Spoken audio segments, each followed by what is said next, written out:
Okay, hello, John Dove here from the Advocacy Club, and we've just had our September meeting of the Public Speaking Advocacy Club. So, our members tonight have been delivering speeches on legal and non legal topics. So, I'm just going to share some feedback in relation to public speaking.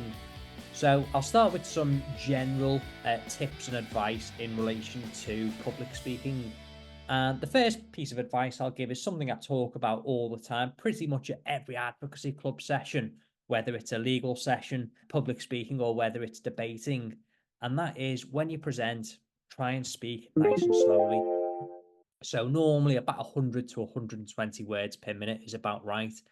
And I say that this is important because it makes it easier for your audience to follow what you're saying, to understand what you're saying. If you have somebody that's going to be taking notes, if you're speaking in a context whereby you might be in a courtroom, for example, it makes it nice and easy for them to follow. It also makes you appear a lot more confident, but most importantly, it keeps you nice and calm, keeps you grounded, and it gives you time to think as you're presenting as well. So you don't want your mouth moving faster than your brain, as it were. So that's why speaking slowly is very important when it comes to presenting. Now, of course, the way in which you present is important as well. So think about your voice, and it can be very easy to think that you need to present in sort of a monotone voice, and that can happen sometimes when people start presenting, they go into public speaking mode, and the voice becomes a bit flat and boring. Remember, you can vary your pitch and pace. You can get louder at certain points. You can go quieter if you're making certain points. And so it's all about using intonation, varying the pitch and pace, and keeping the voice nice and dynamic to keep your audience, number one, awake, and number two, engaged. So don't, what I would say is try and avoid a sort of flat, monotone voice. The third piece of advice I'll give is that, and of course, it's quite difficult on the medium of Zoom, which we're using, but normally you'd be in person when you're presenting. Try and maintain eye contact with your audience. And the way in which you do that is to practice your presentation beforehand. So you've at least got some knowledge of it. It's sort of instilled in your brain, and you're not note tied, you're not reading verbatim from a piece of paper, because number one, that creates sort of a barrier between you and your audience. Whereas if you've practiced, you're able to have some level of eye contact. It makes it feel more like a conversation with your audience members. They feel a lot more engaged, and they're more ready to listen to you. So that's why it's key to practice and therefore be able to maintain that eye contact. When you're presenting, sometimes you might make mistakes. Particularly if you present fairly regularly, there are going to be times when you might trip over a word. You may, it could be that you're presenting and you forget where you're up to, and you might have some sort of notes or bullet points that you're falling back on.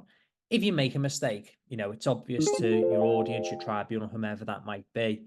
And a lot of people go into this sort of panic mode where they start getting apologetic and they start worrying and frantically flicking through notes. If you make a mistake, it's obvious, and at that point, just try and stay as cool and as calm as you can. Relax, take a breath, take a sip of water if you've got a glass of water there.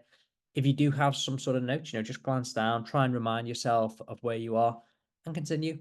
Don't feel the need to apologize and explain, oh, I'm so very sorry, I've lost where I'm up to. It shows that you're sort of flustered then at that point. The idea is you want to appear calm and composed. So just take a break, take a sip, have a look at your notes, and carry on if you need to. And likewise, when you begin a presentation as well, quite often that you can feel as if there's pressure on you to jump in and deal with your presentation, whatever that might be, whether it's in a court, in a mock court situation, mooting, if it's a presentation, public speaking, you can feel like there's pressure on you to jump in and start as quickly as possible. Remember that whomever you're presenting to are there to listen to you. And you're the person that's in control when you're the presenter, you're the person who's speaking. So don't feel the need to rush in. Take a breath beforehand. If you've got a room full of people, have a quick glance around the room, take a second, take a deep breath, and then go in from there. Start on your terms rather than feeling rushed. You can go in on the back foot. You might be short of breath if you go in and rush. You lose your breath, and that's what can cause you to speak too quickly. So just remember, stay calm, stay cool, and start on your own terms. Now, the focus of tonight's session was all about structure as well. So I'll speak very, very briefly about structure. Now, when you open, I'm talking now about sort of general presentations, general speeches, it's always important to try and engage your audience at the start, capture their attention. Those first few seconds are absolutely crucial. So there's a few ways you can go about this. And of course, I was just watching some of the impromptu speeches then, and we saw in one of the speeches, it started with a rhetorical question.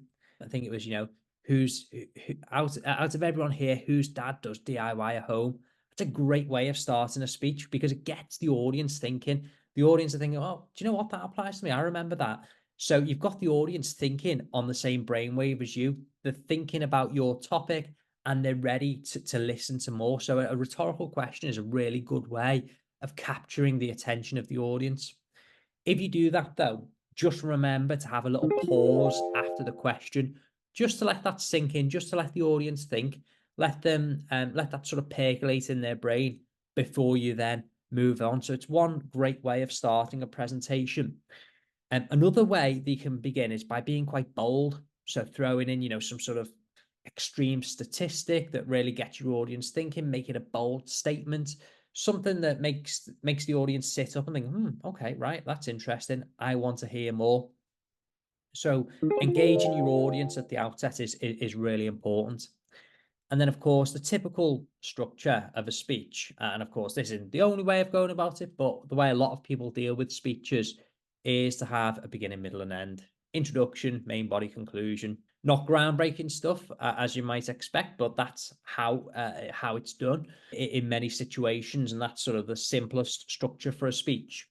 So within your introduction, you may want to give some sort of road mapping with where you're going to go, set out what your plan is, what you hope to talk about.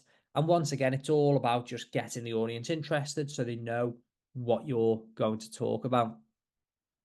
And of course, from there, you're going to develop whatever your points are. You're going to expand upon them within your presentation. And we hear quite often about, the rule of three being important. So if you were going to be talking about the importance of something, trying to persuade your audience of something, for example, within your main body, you might want to make 3 points, particularly a speech like tonight where time was quite constrained and you only had 6 minutes. So maybe 3 points or so and develop those. And then that brings us full circle. We have sort of a conclusion at the end. And when it comes to finishing a speech, I think the final sentence is almost as important as the opening sentence. So I talked about how you grab the attention of the audience at the beginning. At the end, you want them to remember your speech. So something short, snappy, and a memorable line to leave them with. A nice call to action, maybe, is a good way to finish a presentation. So just some hints and tips in relation to public speaking, and hope you found that helpful.